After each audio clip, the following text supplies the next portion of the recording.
evening, everyone. It's great to be here with all of you tonight. I'm Val Arkoosh. I'm chair of the Montgomery County Board of Commissioners. I'm very happy to be here this evening with the vice chair of the Board of Commissioners, Mr. Ken Lawrence. And Ken is also the chair of our county election board. So we are here together in multiple capacities. So I was asked to talk with you about what all of this means for Montgomery County. Dalen did a great job of describing the problem, and he showed you some of the really attractive maps of districts that we have here in the county. In your packets, there's a set of these maps. I want to just draw your attention to the congressional map, which is in that packet, and the 5 congressional districts that we have in Montgomery County. So to put this in a little more perspective, the average U.S.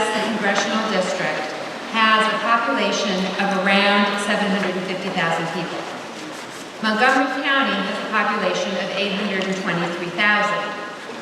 So, by all rights, we should have one congressional district and probably part of another. Historically, Monco was actually the 13th congressional district, but it's grown quite a bit since it was just that. So we should probably be 1-point-something districts.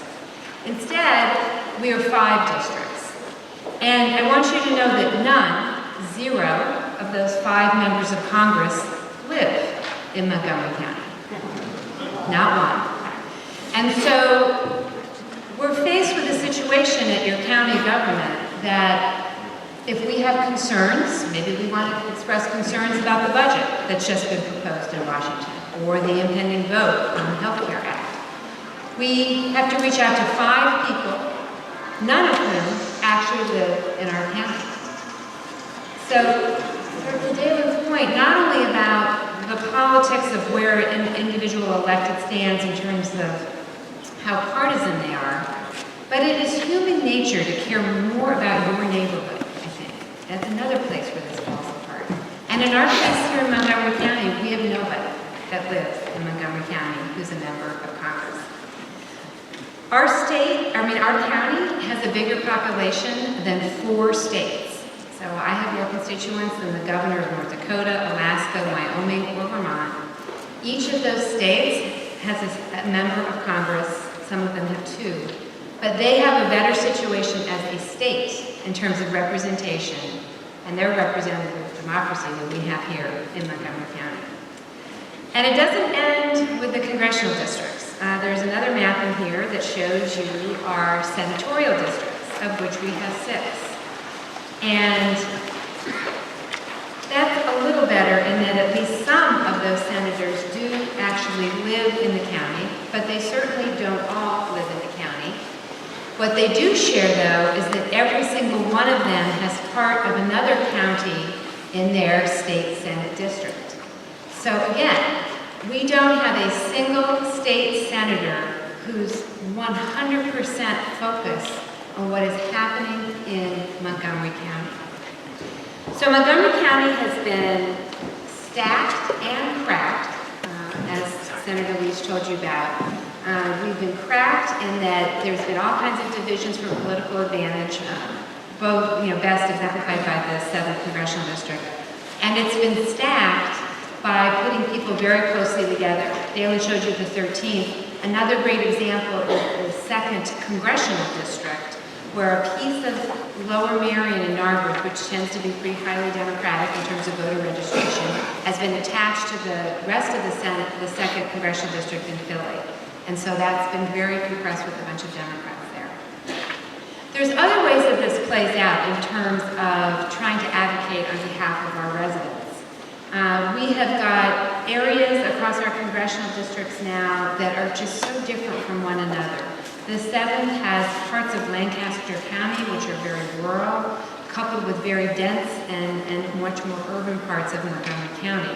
So it's even hard sometimes, I think, for a congressional representative, even if they have the best intentions, to represent such a diverse geographic area and such a diverse population. Our school districts are divided. By example, Norristown, North Penn, and Upper Perkiomen are each split between 3 congressional districts. And when you think about what's going on with education funding right now, if those school board members want to reach out to members of Congress to explain how this is going to impact their school district, they have to reach out to 3 members of Congress. And again, in our case, none of whom live in the county.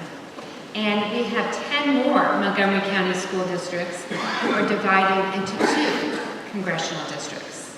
So you can see the problems that this creates in trying to actually send a message to members of Congress and make sure that they're representatives. So I hope that we can work together as we move forward to think about very practical ways that we can come together on this issue. I really do believe that this is a moment in history where we can get traction on this issue. I think if we pull together for the interest of a representative democracy, we can get fair maps. There is more than one way to accomplish that, and I know you'll hear a couple different ideas tonight, but this is a critical moment in our history. I see all the time people in Montgomery County who say to me, it doesn't matter if I vote. Why should I come out and vote? It truly doesn't matter. And you know what? In a lot of places in Montgomery County, particularly if they're voting for Congress, I don't have a good argument back. If they're in the other party, if they're in the minority party in that congressional district, it's virtually impossible for their vote to matter for that member of Congress. This is catastrophic for the strength of our democracy. We were founded on a country that was meant to have a representative democracy, and that the strength of that depends on each and every one of us voting in every single election. And so everything that we do that dissuades someone from voting only makes our democracy weaker. So I want to thank the organizers tonight for pulling this event together. This is an issue that I think we must resolve as a county, as a state, and as a country. And I hope that we can really lead the way here in Pennsylvania, as we did when the Constitution was being written in the first place. I hope we can lead the way to a great solution here in Montgomery County. Thank you.